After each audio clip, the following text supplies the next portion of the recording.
I was able to load in our generic text that we need, hot and juicy, and then the URL that we're going to need. So we can go ahead and bring that URL down here. We're just going to do some basic blocking of our elements. So we want to have a nice headline about right here in this area. We want everything to be very simple, big, and dynamic. So the phrase is hot and juicy. So we need to be able to make this fairly large. And I would love the type to overlap the photo because that would always make it very interactive. So maybe have it come right around this area. And I already know that I kind of want this to be all caps because it's a very short word and we can get away with all caps and have it be a stronger statement. So let's make this all caps.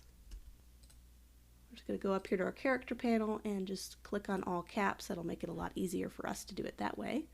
We want to have some room for our safety, so we can toggle that on and make sure we don't have any text out that's going to be outside of that safety or that live area. And we want our URL or website or call to action to be very prominent. So we're thinking somewhere around this area. We may want it to make it a little bit smaller. Make sure that photo is definitely the main player in this as well as the headline. So we need to balance out hot and juicy because the client did request that hot and juicy have an equal balance. So we need to probably keep them the same size, same contrast in colors, and just keep that in mind that one never overpowers the other. So let's work on our photo here a little bit and get a basic background going. So let's isolate this hamburger. So let's go ahead and see if we could do something quick. I bet the magic wand tool might isolate this pretty well. Look at that, beautiful. We could select inverse, and so now we just have the hamburger selected. And here's what I'm going to do. I am going to do a layer mask because just in case I want to get some of this original background left, this is non-destructive editing. I try to do layering masks on everything.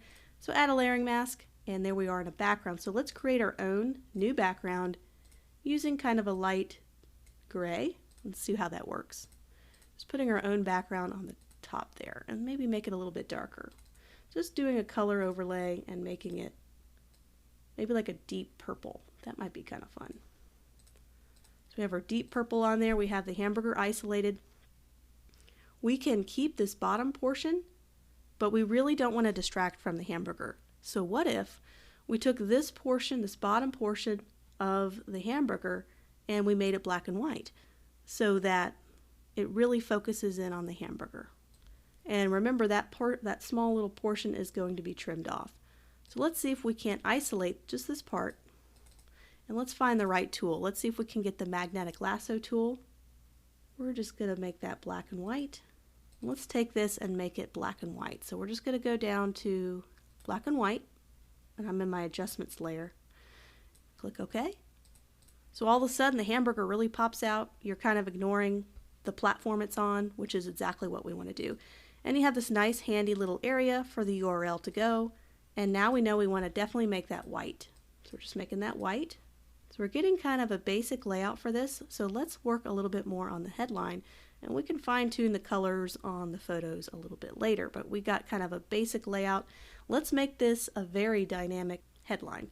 So now it comes to type choice. We've got the layout ready to go, and now we need to get a type choice. So I'm thinking dynamic, bold. I want a nice thick, chunky sans serif typeface. I've already kind of figured that out based on what the client is looking for.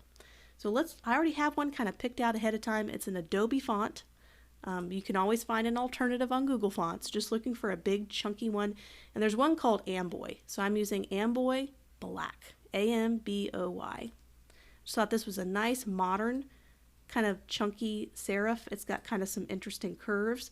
It's not a geometric typeface. It's got these kind of chunkiness to it, and I think that works really well with a food ad. Of course, we could do a character style too, so we don't have to replicate the same type. So now we need a great font pairing. So we have this big chunky typeface. What better to pair that with something a little softer with some smoother curves? So I thought about a script typeface, and I found one that wasn't too delicate because we need to have a very strong script. We can't have this delicate, fancy looking script because this is not a fancy ad. So I found one called Lobster. Let's go ahead and type that in. Lobster Regular.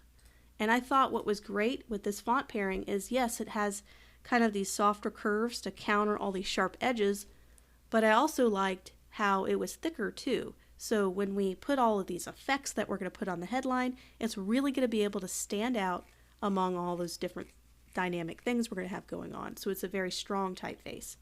So let's start to arrange these. We might need to make certain elements bigger. This is just where we're going to use our typography knowledge to find the right pairing, and I'd love to put "and" on top. And I'd love for these to overlap, but let's first get our colors and our typeface really finalized. And notice how I'm not afraid to overlap the typography over the image to create that layered effect. So now we have just this straight across kind of static headline. How can we make this more dynamic or give it a little bit of movement? So let's add movement to our type. We're going to add the slanted look from down to up, just like a little diagonal slanted look. So there's one way you could do this by going to Type and Warp Text. That's one way to do it. There's all sorts of different options here where you can kind of warp text slightly, and that is fantastic. But we want to have more of a skewed look. So we're going to go up to Edit, Transform, and go down to Skew.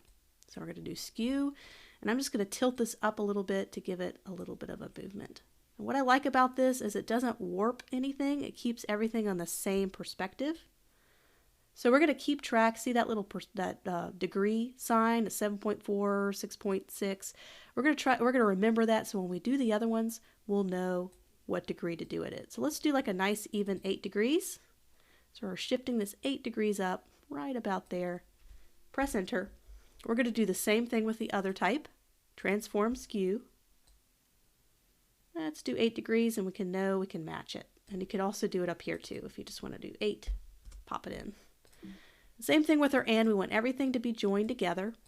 Let's skew this too, and we can go ahead and type in 8, save ourselves some time. It looks like it was a -8, -8, so it's going to go upward. Great, so now we're kind of getting some really poppin' headline text here with some movement. And now we need to add some effects because I'd love to have the "and" overlay on top of the hot and juicy. So they're not just spaced apart, they're really together as one unit. So let's add a little bit of pizzazz to this type. Right now it's a solid color. We need to change that. So one way in Photoshop, and this is one of the reasons why I chose Photoshop for this ad instead of Illustrator. Illustrator's better when you have a lot of flat shapes and photos, but Photoshop is fantastic if we want to do some nice layer styles. So I'm going to double click Hot. We're going to start with Hot first. And we're going to add some really cool beveling effects to this. So we make it look like 3D text without it actually being 3D text.